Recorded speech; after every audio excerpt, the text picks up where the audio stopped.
May bagong kulay na Crocs dito sa Foot Locker, guys. Bagong kulay na Crocs. Neon green ang kulay niya. Sa price, ito walang price, sayang no. Ganda. May ganito rin, NBA na Crocs. Lang price lang. Pakita lang natin yung New Balance nila dito, guys. May bago akong nakita eh. Naka-scale to the next level. Ganda ng New Balance na to. 11,495 pesos. Energy. Ganda ng New Balance na to. Latest yata nila yan. In-lock. 10,795 sa mga fan ng New Balance, guys. Ito pa, New Balance na medyo may pagka-high cut, 650. Classic yung datingan niya, mga amigo eh. 9,795 pesos. Sheesh, yung 550 nila. Ganda rin naman yung design nito, tsaka yung colorway niya. 7,795. Baka maghanap kayo. So sa mga nag-request dyan ng NMD, ito na mga amigo, 8,000 pesos. Nasa Foot Locker pala tayo ngayon. Yung Stan Smith, may sa mga nagre-request dyan, ito 6,500 pesos. Yung NMD pala na black, ito gusto ko rin tong color na to, yung NMD, 8,000 pesos sila dito. Bagong design ng NMD from Adidas. Dito pa, pareho lang naman sila ng price, mga amigo, kahit sa Adidas store ka, 8,000 pesos din. So yun yung nakita natin dito sa my Foot Locker.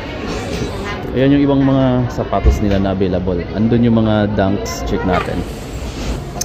Ito may bagong kulay ng Dunks. So 5,495 pesos. Naka-retail lang siya. Di ko alam kung anong tawag nitong colorway na to. Pero medyo may pagka light green. May pagka light green siya, guys. Tapos yung mga ganito nila is Nike Kill Shot na suede yung ibang part, tapos combination siya ng leather saka ito gumsole. 5,195 pesos. Isang ganda rin ng blazer na to, na low. Ito yung vintage 77, 4,295. Ganda no? Ganda ng pagka green. Ito pala Jordan 3. May Jordan 3 tayo nakita dito na 11,295 pesos. Nasa Foot Locker tayo, guys. So check ko lang natin, pakita natin yung iba dito. May Dunks dito na higher, 7,095 pesos. Dito naka-retail lang sila. Ito yung Air Force 1 na parang fly ace, how high siya, 7,595. Nike Air Force 1 na high with strap, with lace. Ito yung Jordan 11 na 11,295 pesos din. Guys, usually lagi na natin itong nakikita dito sa kanila.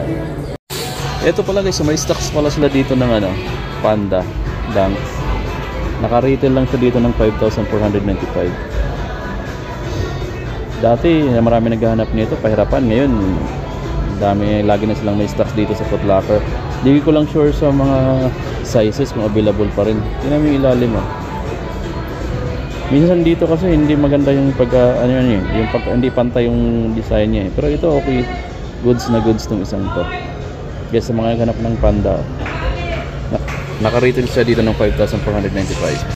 Ito yung nakita kong binili ni Big Boy Cheng sa YouTube channel niya, yung Palermo 5'6". Parang classic na yung mga design nila. Mayroon pang ibang kulay ng mga Palermo. So guys, so maganda rin yung kulay na to, saka yung design nitong Converse low cut na to. Wala lang siyang price. Yan, all star. Ganda siya. Kung i-compare mo dito sa iba, ito kasi parang canvas yung rubber material niya. Ito, parang suede. Ayan brown or maroon yung kulay niya. Tsaka ito, nakadikit lang yung niya, yung logo dito. Ayan, siya, nakatahi. Tapos leather talaga yung logo niya. Dito pa, guys, may Panda rito. I think marami pa silang mga nito, mga sizes. May pambabae pa dito, 5,495, 5,495. So kung couple naman kayo, pwede kayo ditong mamili. Tapos ito, pinakita na natin, diba? May Zamba sila dito, 6,800 pesos. Jamba. Tapos ito pinakita na natin tong iba di na natin. Ito pala. Para ngayon ko lang nakita to. Or I think last week pinakita ko na tong Jordan, ano na to? Jordan 7 na retro. 10,895 pesos. Ito guys, yung Jamorant nila na bagong kulay. 6,895 pesos. Ganda nitong Jamorant nila. O Ja 1. Purple, then light green yung kulay niya. Pagod ako ngayon mga amigo para walang gana magsalita. Dito naman sa Zoom GT Hustle nila 9,395.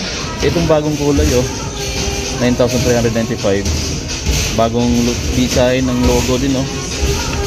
Pero same lang din siya, GT Hustle to Nike Zoom GT Hustle to para ito. Guys, ito na yung bagong Adidas na AE1. Ang price niya is naka-retail siya dito ng 7,100 pesos. Ang ganda ng ilalim, iba yung design niya. Parang sa pinaka-ilalim pa nitong outsole niya is parang boost din na black and white yung kulay. Ayan, nakikita niyo. Ayan yung design ng outsole niya. Tapos sa gilid ito. Ayan, para siyang may mga tawag doon. May mga butas-butas siya dito. Parang sa bahay ng ng honeybee. Sa kabilang side. Tapos ito yung logo niya. Naka-imbush na carbon fiber. Ganda Tapos ito yung likod.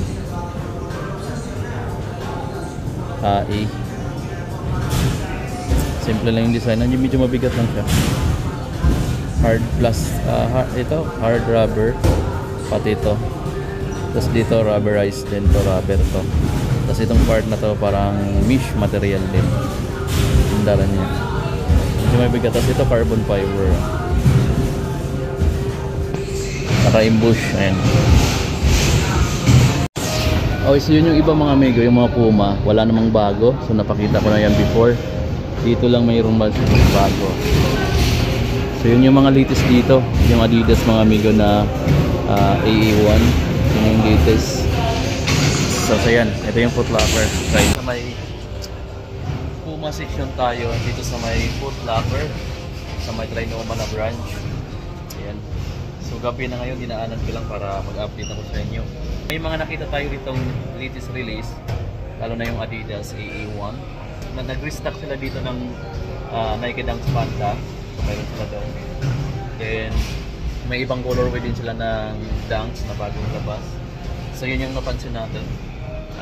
Yun yung update mga amigos. See you in my next vlog. Kung ganito na muna, nag-overheat yung camera ko, di ko alam kung bakit. Bago pala yung cellphone ko na to, pero nag-overheat na siya. So sayang, i-check ko lang muna ito pagdating sa bahay. Medyo nag-dim yung ilaw tsaka ito nag-stop yung parang hindi na siya